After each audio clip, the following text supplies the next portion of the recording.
बहुत सारे लोगों के साथ साइबर क्राइम होता है। उनके फ़ोन से पैसे कट जाते हैं, उनके बैंक से पैसे कट जाते हैं। और कई बार ये होता है कि लोग उनसे ओटीपी फ़ोन करके ओटीपी पूछते हैं और ओटीपी के आधार पर पैसे कट जाते हैं, अकाउंट खाली हो जाते हैं। सोशल जो साइट्स हैं, फेसबुक है और तमाम सोशल साइट्स हैं, लोग उनको आपकी साइट्स को हैक कर लेते हैं और आपके आपके सिस्टम से जाके, आपके फेसबुक से, तमाम सोशल साइट्स से जाके दूसरे लोगों को मैसेजेस करते हैं, आपत्तिजनक संदेश उनको भेजते हैं, जिसके लिए आपको सुनना पड़ता है कई बार, और कई बार आपके ऊपर मुकदमा भी दर्ज होता है। तो आज हम बात करेंगे साइबर क्राइम के बारे में कि साइबर क्राइम अगर होता है तो उसके लिए आपके पास क्या रेमेडीज़ हैं, आपके पास क्या उपचार हैं। तो आइए, वीडियो शुरू करने से पहले मैं आप लोगों से एक रिक्वेस्ट कर दूं, एक निवेदन कर दूं कि जो लोग मेरे चैनल पर नए हैं वो इसको प्लीज़ सब्सक्राइब कर लें, जिससे कि आपको आने वाले हमारे समय की जो लीगल अपडेट्स होंगे, जो बेहतरीन लीगल अपडेट्स होंगे, जो आम जनहित के लीगल अपडेट्स होंगे, आप लोगों तक पहुंचेंगे, ये मैं आपसे वादा करता हूं। तो प्लीज़ आप लोग इसको सब्सक्राइब करें, वीडियोस को ज़्यादा से ज़्यादा शेयर करें, जिससे कि हर ज़रूरतमंद तक मेरी आवाज़ पहुंच सके, उसकी मदद हो सके। लाइक करें, कमेंट करें, अपने सुझाव दें। तो आइए शुरू करते हैं आज का वीडियो। आज का जो वीडियो है वो साइबर क्राइम के ऊपर आधारित है। कई सारे मामलों में मुझे कई सारे लोगों ने मैसेजेस किए हैं, मेरे व्हाट्सएप पे कई सारे मैसेज हैं, और मुझे कमेंट में भी बहुत लोगों ने लिखा, मुझे बहुत लोगों ने कॉल भी किया इस चीज़ को लेकर के कि सर, मैं अपने घर पे सो रहा था रात को, और रात को मेरे फ़ोन पे 7 या 5 या 6 मैसेज आए, और मुझे पता लगा सुबह उठते ही कि वो विड्रॉल के मैसेज थे। मैं किसी और शहर में था, और किसी और शहर में मेरे ही एटीएम से मेरे पैसे कट गए। अब मैं अपनी रिपोर्ट लिखाने के लिए थाने गया, तो उन्होंने ये कहने से मना कर दिया, रिपोर्ट लिखने से मना कर दिया। उन्होंने ये कहा कि चूंकि आपका ही एटीएम इस्तेमाल हुआ, आपके एटीएम से, आपके पिन से पैसे कटे हैं, इसलिए आपकी रिपोर्ट दर्ज नहीं हो सकती। तो ऐसी स्थिति में सबसे ज़्यादा जानने वाली ज़रूरी, जो बेहद ज़रूरी बात है वो ये है कि जब मैं अपने घर पे हूँ, मेरा एटीएम मेरे पास सुरक्षित है, तो मेरा एटीएम का इस्तेमाल कोई कैसे कर रहा है। इसको एटीएम क्लोन करना कहते हैं। जब आपके पास कोई फ़ोन, कोई मैसेज आता है और आपसे किसी भी चीज़ के बारे में, आपको केवाईसी के बारे में बताते हैं, या आधार अपडेट के बारे में बताते हैं, या कोई भी अपडेट आपको देने की बात करते हैं, और आपसे कहते हैं कि सर ओटीपी आया होगा, प्लीज़ आप अपना ओटीपी दे दीजिए। तो कई मामलों में आपका ओटीपी देने के बाद तत्काल आपका बैंक अकाउंट खाली हो जाता है। इंटरनेट बैंकिंग में फैसिलिटी दी गई है पैसे को ट्रांसफ़र करने की। आपके ओटीपी से आपका बैंक अकाउंट खाली हो सकता है, हो जाता है। और कई बार ये होता है कि आपके ओटीपी से आपका डुप्लीकेट एक एटीएम कार्ड बना लिया जाता है, जिससे आपके अकाउंट को किसी वक्त में खाली किया जा सकता है। तीसरा ये होता है कि आपने सोशल मीडिया पर, फेसबुक पर, व्हाट्सएप पर, इंस्टाग्राम पर या यूट्यूब पर कोई वीडियो देखा किसी सामान को लेकर के, और आपने उस सामान के बारे में उनसे बातचीत की, आपको पसंद आया वो सामान और आपने उनको खरीदने की बात की।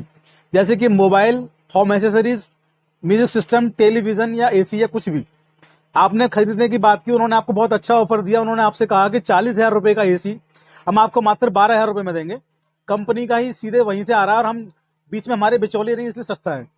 तो सबसे पहले आप लोग चौकन्ने हो जाइए, सावधान हो जाइए, क्योंकि ऐसा कोई एसी इतने कम रुपए में, ऐसा कोई भी सामान इतने कम रुपए में नहीं आता। जो बीच के बिचौलिए होते हैं वो केवल कमीशन लेते हैं, वो रकम इतनी बड़ी नहीं होती।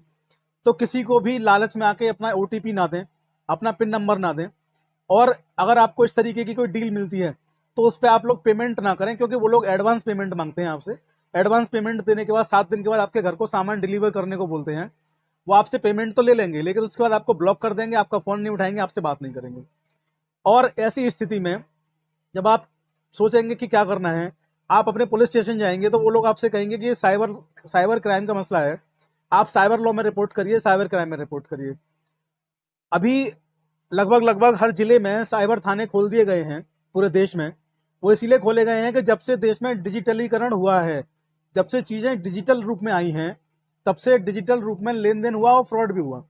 तो फ्रॉड को रोकने के लिए साइबर थानों की स्थापना प्रत्येक जिले में की गई है।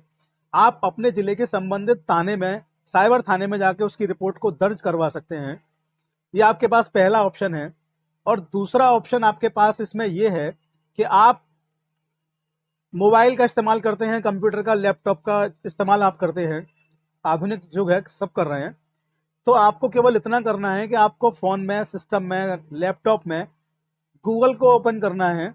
आप गूगल को ओपन करिए और उसमें cybercrime.gov.in आप डाल के सर्च दबाइए।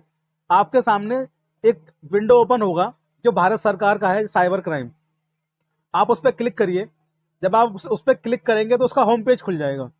उसके होम पेज पर जब आप जाएंगे तो आपको साइड से सारे आइकन आपको ऊपर स्क्रीन पे शो करेंगे, होम, कंप्लेंट्स, तमाम तरह के। आपको कंप्लेंट्स में जाना है।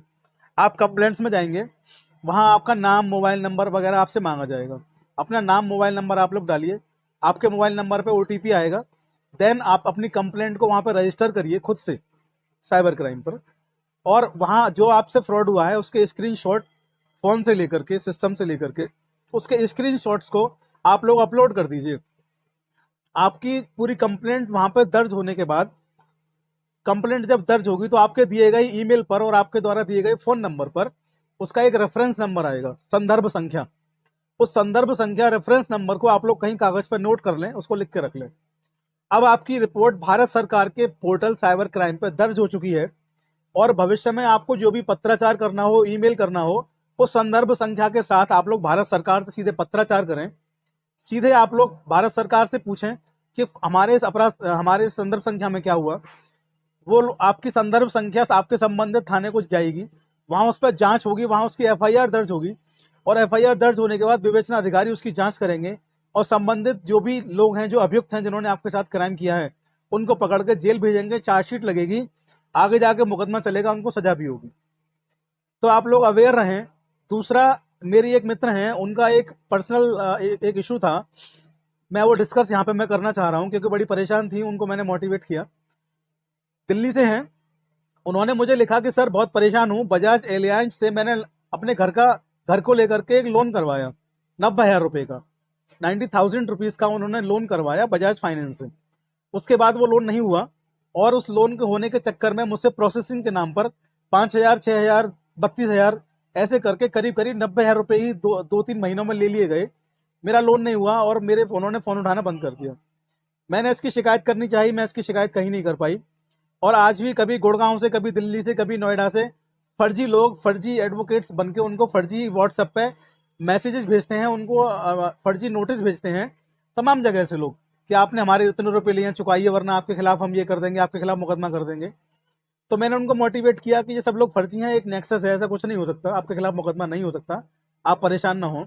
आपके खिलाफ तो कुछ हो ही नहीं सकता, क्योंकि आप तो लुटे हैं, आपके साथ तो लूट हुई, फ्रॉड हुआ, आपके साथ तो क्राइम हुआ है, तो आपको डरने परेशान होने की जरूरत नहीं। दूसरा, आप ये करिए कि अपने जिले के साइबर थाने में जाके आप अपनी रिपोर्ट लिखाइए। काफी व्यस्त हैं, कामकाजी महिला हैं, वहां तक नहीं पहुंच पाई हैं। तो फिर मैंने उनको दूसरा रास्ता जो मैंने उनको बताया, कि आप वेबसाइट पर जाकर के cybercrime.gov.in, भारत सरकार की जो एक वेबसाइट है, मैं लिंक आपको डिस्क्रिप्शन बॉक्स में दे दूंगा, उस पर जाकर के आप लिंक पे जाकर के वेबसाइट को ओपन कर सकते हैं। तो वहां पे जाके अपनी रिपोर्ट को आप दर्ज करिए। तो मैंने उन्हें बताया, उन्होंने रिपोर्ट दर्ज कर दी है या करवा देंगी, लेकिन अब वो संतुष्ट हैं, और उनको आने वाले किसी भी फोन कॉल्स को वो सीधे धमका देती हैं कि तुम मुझे फोन क्यों कर रहे हो, तुमने मुझे पैसे कब दिए थे। तो मैं प्रणाम करता हूँ, नमस्कार करता हूँ ऐसी महिला को, जिन्होंने कि ऐसे धोखेबाजों के खिलाफ मोर्चा खोला है। निश्चित रूप से वो रिपोर्ट लिखवाएंगी, और मैं आशा करता हूँ कि वो महिला इन इन भ्रष्टों को, इन ऐसे लोगों को जो एक गरीब आदमी को, एक गरीब जनता को लूट रहे हैं, निश्चित रूप से उनको जेल भिजवाएंगी।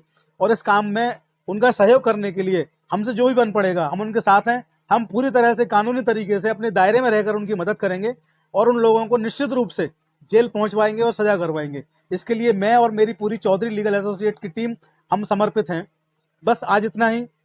मिलते रहिए, जागरूक रहिए, सावधान रहिए, लुटने से खुद को बचाइए, औरों को भी बचाइए। जय हिंद, जय भारत।